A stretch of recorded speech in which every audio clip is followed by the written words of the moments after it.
Hi, ఈరోజు మనం వంకాయ అండి. ఇది కొంచెం డిఫరెంట్గా ట్రై చేద్దామని చేశాను. గుత్తి వంకాయలో కూడా చేసుకోవచ్చు, కానీ నేను ఇక్కడ వంకాయలు కట్ చేసి పెట్టుకున్నాను. దీనికి కావాల్సిన పదార్థాలు ఇక్కడ వంకాయ 1/2 కేజీ తీసుకున్నాను. ఇంకా మసాలాకి అండి అల్లం వెల్లుల్లిపాయ పేస్ట్, గసగసాలు, చెక్క, లవంగాయి, రెండు చిన్న చెక్కలు, ఇంకా 2 లవంగాలు, శనగపప్పు 1 టీ స్పూన్, పల్లీలు 1 టేబుల్ స్పూన్, జీలకర్ర 1 టీ స్పూన్, నువ్వులు 1 టేబుల్ స్పూన్, వెల్లుల్లిపాయలు ఒక 12 అలాగా తీసుకున్నానండి ఒలిచిపెట్టినవి, ధనియాలు 1 టేబుల్ స్పూన్, జీడిపప్పు 3. మీకు జీడిపప్పు రిచ్గా ఉండాలి, కర్రీ ఇంకెక్కువ కావాలనుకుంటే జీడిపప్పు కూడా వేసుకోవచ్చు. ఇక్కడ నువ్వులు, శనగపప్పు, పల్లీలు, జీడిపప్పు ఇవన్నీ పేస్ట్ చేస్తారు కదా, అందుకే నేను అన్నీ కొంచెం మోతాదులో తీసుకున్నాను.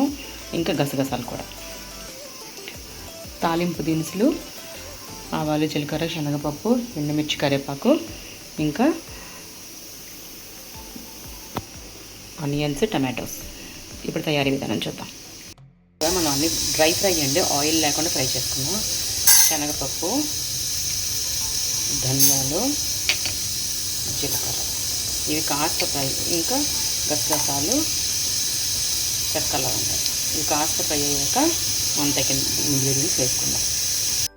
పోయాయి. ఇప్పుడు పల్లీలు నేను ఫ్రై చేసి పెట్టుకున్నాను పల్లీలు, అందుకే ఇప్పుడు లాస్ట్లో వేస్తున్నాను, లేదంటే మీరు సపరేట్గా వేయించి తీసుకోవాలి. జీడిపప్పు, నువ్వులు ఇవి కాస్త ఫ్రై చేసుకుందాం. ఫ్రై అయిపోయి కాస్త చల్లార్చుకుందాం. ప్యాన్లో ఆయిల్ వేసుకున్నాను. నూనె వేడెక్కిన తర్వాత మనము ఆవాలు, జీలకర్ర, శనగపప్పు ఇవి వేసుకున్నాం. ఇవి కాస్త ఫ్రై చేసుకోవాలన్నమాట. ఇవి ఫ్రై అయిపోయి ఇప్పుడు ఎండుమిర్చి, కరివేపాకు ఇవి ఫ్రై అయిపోయాయండి. ఇప్పుడు ఆనియన్స్ వేసుకుందాం. ఆనియన్స్ వేసి ఫ్రై చేస్తాం. ఆనియన్స్ ఫ్రై చేసుకున్నప్పుడు కాస్త సాల్ట్ వేసుకుంటే తొందరగా ఫ్రై అయిపోతాయి. ఆనియన్స్ ఫ్రై అయిపోయి ఇప్పుడు టమాటో వేసుకుందాం. టమాటోలు వేసుకున్నాక మూత పెట్టుకుంటే తొందరగా మగ్గుతాయి అన్నమాట. మూత పెట్టుకుందాం. టమాటోస్ ఫ్రై అయిపోయాయి. ఇప్పుడు అల్లం వెల్లుల్లి పేస్ట్ వేసుకుందాం. ఇంకా పసుపు, కారం ఇవి వేసుకొని బాగా కలుపుకుందాం. టమాటాలు ఇంకా ఫ్రై అయిపోవాలండి, చాలా మెత్తగా పేస్ట్ లాగా అయిపోవాలన్నమాట. అప్పుడే కూర టేస్ట్ బాగుంటుంది. ఇంకొంచెంసేపు మగ్గితే సరిపోతుంది. ఆనియన్స్ ఫ్రై అయిపోయాయి, చూసారా, ఇలా మ్యాష్ చేస్తే మెత్తగా అయిపోవాలి. ఇంకా వంకాయలతో కూడా ఫ్రై అయితే కనుక పర్వాలేదు. ఇప్పుడు వంకాయలు వేసుకుందాం.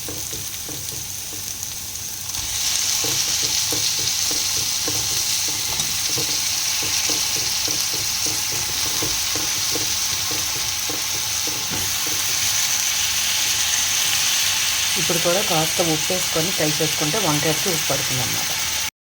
ఇలా కలుపుకున్నాం కదా, ఇప్పుడు మూత పెట్టుకొని మగ్గించుకుందాం. ఇప్పుడు మసాలాకి అండి తెల్లుల్లిపాయలు పచ్చివి కూడా వేయాలి దీనికి, అది కూడా బాగుంటుంది. ఇంకా మనం అన్నీ ఫ్రై చేసి పెట్టుకున్నాం కదా, ఈ దినుసులు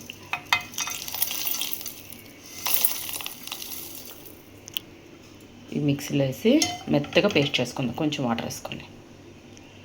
ఇప్పుడు చెప్పడం మర్చిపోయానండి, కాస్త కొబ్బరి, చాలా తక్కువ, 1 స్పూన్, 1 టేబుల్ స్పూన్ అంతే వేసుకుందాం టేస్ట్ కోసం. వంకాయలు బాగా మగ్గిపోయాయి. ఇప్పుడు మనం గ్రైండ్ చేసి పెట్టుకున్న పేస్ట్ వేసుకుందాం. కొంచెం వాటర్ కూడా వేసుకుందాం, ఎందుకంటే అన్నీ నువ్వులు, పల్లీలు, జీడిపప్పు కింద అడుగు అంటుకుంటుంది అన్నమాట. అందుకే మనము కొంచెం వాటర్ వేసుకుందాం. ఇలా వాటర్ వేసుకొని ఈ కన్సిస్టెన్సీలో ఉండి మనము బాగా కుక్ చేసుకుందాం ఆయిల్ తేలేంత వరకు. చూసారా, ఆయిల్ తేలేంత వరకు మగ్గించుకుంటే సరిపోతుంది. ఇలా ఆయిల్ తేలే వరకు మగ్గించుకోవాలి. మన వంకాయ మసాలా కర్రీ రెడీ.